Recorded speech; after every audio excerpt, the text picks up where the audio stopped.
மலையில் சிவ குருவென்று சுவாமி மலையில் சிவ குருவென்று திரு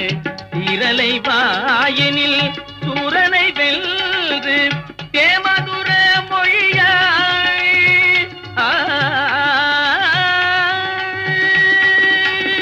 தேமதுர மொழியாய் தேவானையை மணந்த